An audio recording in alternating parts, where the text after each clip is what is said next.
Good morning, good afternoon, good evening. Welcome to Raven's Readings.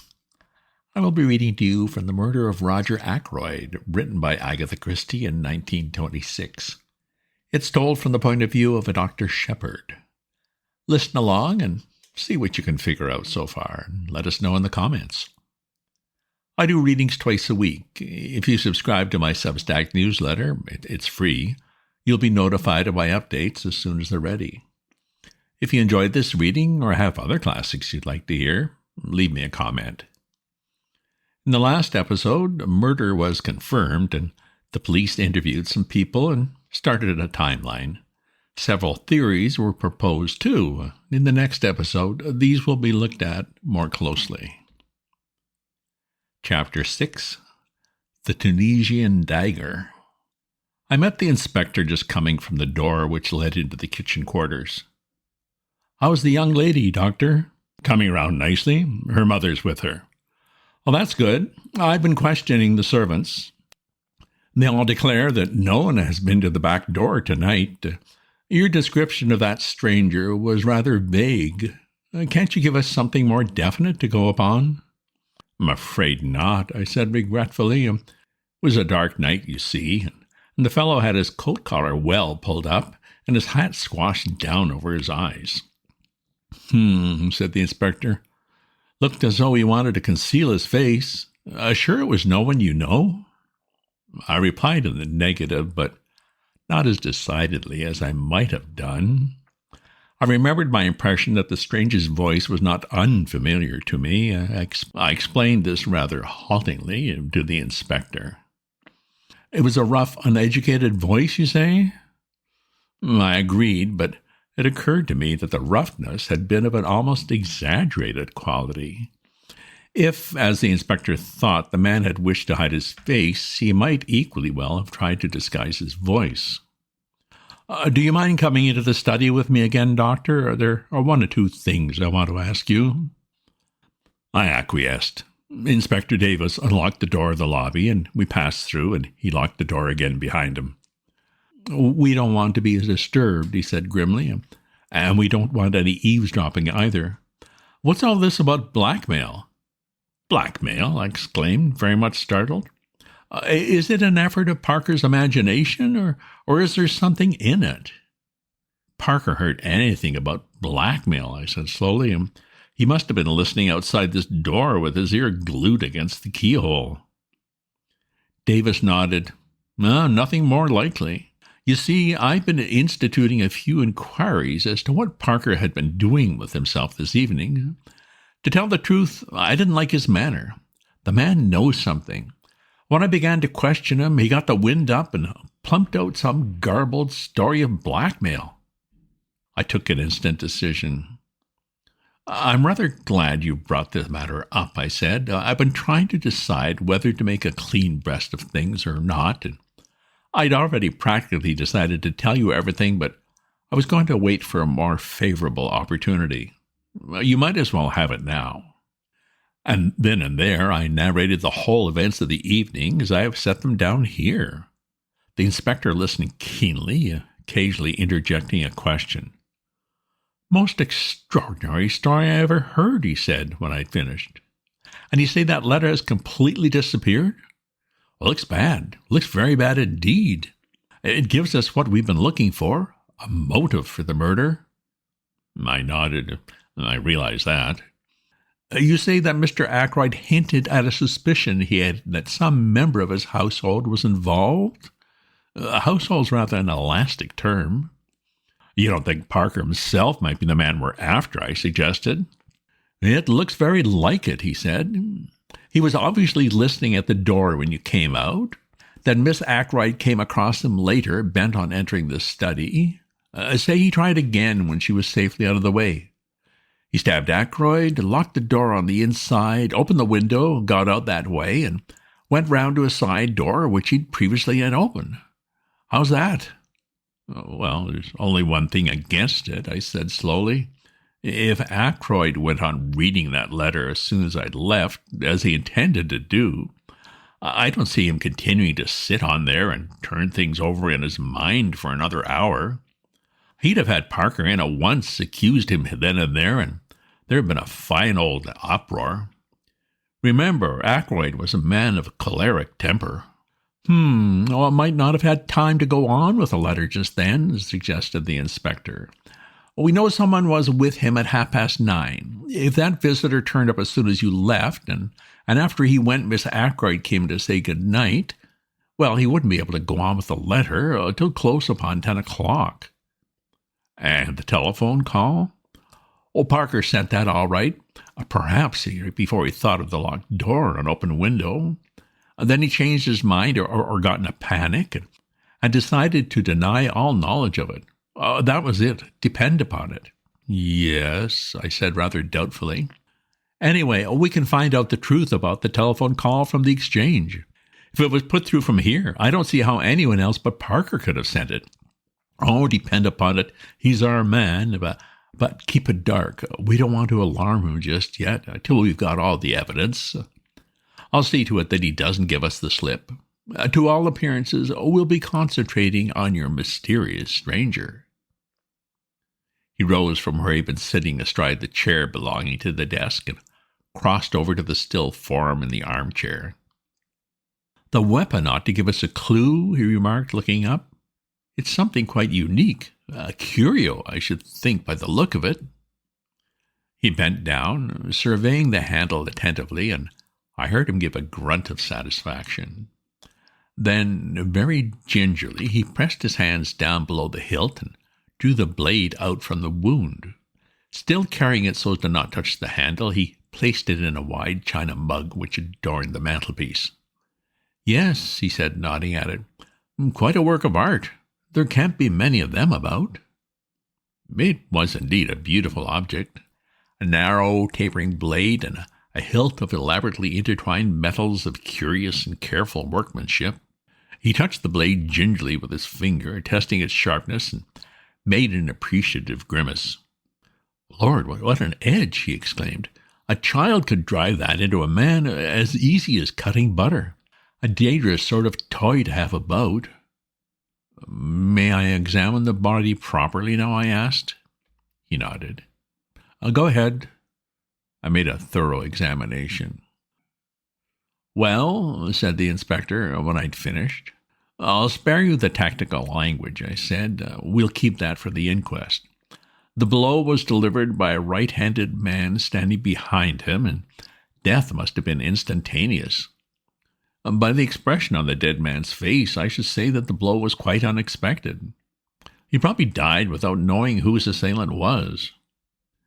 Butlers can creep about as soft-footed as cats, said Inspector Davis. There's not going to be much mystery about this crime. Take a look at the hilt of that dagger. I took the look. I dare say they're not apparent to you, but I can see them clearly enough. He lowered his voice. Fingerprints. He stood off a few steps to judge his effect. Yes, I said mildly. I guessed that.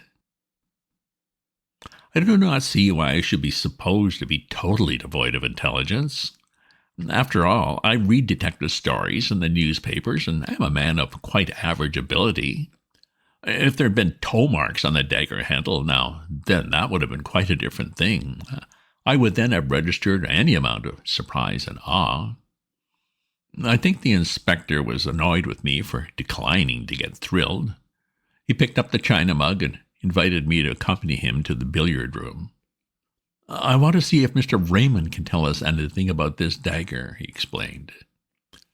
Locking the outer door behind us again, we made our way to the billiard room, where we found Geoffrey Raymond. The inspector held up his exhibit. Ever seen this before, Mr. Raymond? Why, I'm almost sure that is a curio given to Mr. Ackroyd by Major Blunt. It comes from Tunis. So the crime was committed with that? What an extraordinary thing. It seems almost impossible, and yet there could hardly be two daggers the same. May I fetch Major Blunt? Without waiting for an answer, he hurried off. Nice young fellow that, said the inspector. Something honest and ingenuous about him. I agreed. In the 2 years that Geoffrey Raymond has been secretary to Ackroyd, I've never seen him ruffled or out of temper. And he has been, I know, a most efficient secretary." In a minute or two, Raymond returned, accompanied by Blunt. "I was right," said Raymond excitedly. "It is the Tunisian dagger." "Major Blunt hasn't looked at it yet," objected the inspector. "Saw it the moment I came into the study," said the quiet man. "You recognized it then?" Blunt nodded. "You said nothing about it," said the inspector suspiciously. "Wrong moment," said Blunt. "Lots of harm done by blurting out things at the wrong time." He returned the inspector's stare placidly enough. The latter grunted at last and turned away. He brought the dagger over to Blunt. "You're quite sure about it, sir? You identify it positively?" "Absolutely. No doubt whatever." "Oh, well, where was this curio usually kept? Can you tell me that, sir?" It was the secretary who answered. "In the silver table in the drawing-room." "What?" I exclaimed. The others looked at me. "Yes, doctor?" said the inspector encouragingly. "Oh, it's nothing." "Yes, doctor?" said the inspector again, still more encouragingly. "It's so trivial," I explained apologetically. "Only that when I arrived last night for dinner, I heard the lid of the silver table being shut down in the drawing-room." I saw profound skepticism and a trace of suspicion on the inspector's countenance. "How did you know it was the silver table lid?" I was forced to explain in detail, a long, tedious explanation which I would definitely rather not have had to make. The inspector had heard me to the end. "Was the dagger in its place when you were looking over the contents?" he asked. "I don't know," I said. "I can't say I remember noticing it, but of course it may have been there all the time." "We'd better get hold of the housekeeper," remarked the inspector, and pulled the bell. A few minutes later, Miss Russell, summoned by Parker, entered the room. "I don't think I went near the silver table," she said, when the inspector had posed his question. "I was looking to see that all the flowers were fresh. Oh, yes, I remember now. The silver table was open, which it had no business to be, and I shut the lid down as I passed." She looked at him aggressively. "I see," said the inspector. "Can you tell me if this dagger was in its place then?" Miss Russell looked at the weapon composedly. "Can't say, I'm sure," she replied. "I didn't stop to look. I knew the family would be down any minute, and I wanted to get away." "Thank you," said the inspector. There was just a trace of hesitation in his manner, as though he would have liked to question her further, but Miss Russell clearly accepted the words as a dismissal and glided from the room. "Rather a Tartar, I should fancy, eh?" said the inspector, looking after her. "Let me see. This silver table is in front of one of the windows, I think you said, doctor?" Raymond answered for me. "Yes, the left-hand window." "And the window was open?" "They were both ajar." "Well," said the inspector, "I don't think we need to go into the question much further. Somebody, I'll just say somebody, could get that dagger any time he liked, and exactly when he got it doesn't matter in the least. I'll be coming up in the morning with the chief constable, Mr. Raymond. Until then, I'll keep the key of that door. I want Colonel Melrose to see everything exactly as it is. I happen to know that he's dining out the other side of the county, and I believe staying the night." We watched the inspector take up the jar. "I shall have to pack this carefully," he observed. "It's going to be an important piece of evidence in more ways than one." A few minutes later, as I came out of the billiard room with Raymond, the latter gave me a low chuckle of amusement. I felt the pressure of his hand on my arm and followed the direction of his eyes. Inspector Davis seemed to be inviting Parker's opinion of a small pocket diary. "Little obvious," murmured my companion. So Parker is a suspect, is he? Shall we oblige Inspector Davis with a set of our fingerprints also?" He took 2 cards from the card tray, wiped them with his silk handkerchief, and then handed one to me and took the other himself.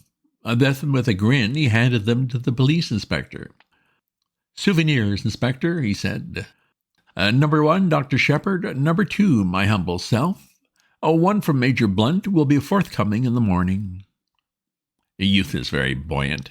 Even the brutal murder of his friend and employer could not dim Geoffrey Raymond's spirits for long. Perhaps that is as it should be. I do not know.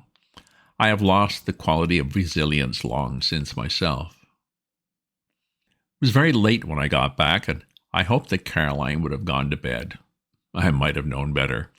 She had hot cocoa waiting for me, and whilst I drank it, she extracted the whole history of the evening from me. I said nothing of the blackmailing business, but contented myself with giving her the facts of the murder. The police suspect Parker, I said, as I rose to my feet and prepared to ascend to bed. There seems a fairly clear case against him. Parker, said my sister. Oh, fiddlesticks. That inspector must be a perfect fool. Parker, indeed. Oh, don't tell me. With which obscure pronouncement, we went up to bed. End of chapter. Well, the murder weapon is identified, but when was it taken from its display case? Will this really be a quick the butler did it mystery? Next episode, a crime expert gets brought in. If you subscribe to my newsletter, you'll get notified of my updates as soon as they're ready. If you enjoyed this reading or have other classics you'd like to hear, leave me a comment. Check out my other posts on my Substack at ravensview.substack.com. And remember to share this with your friends. Ta-ta for now.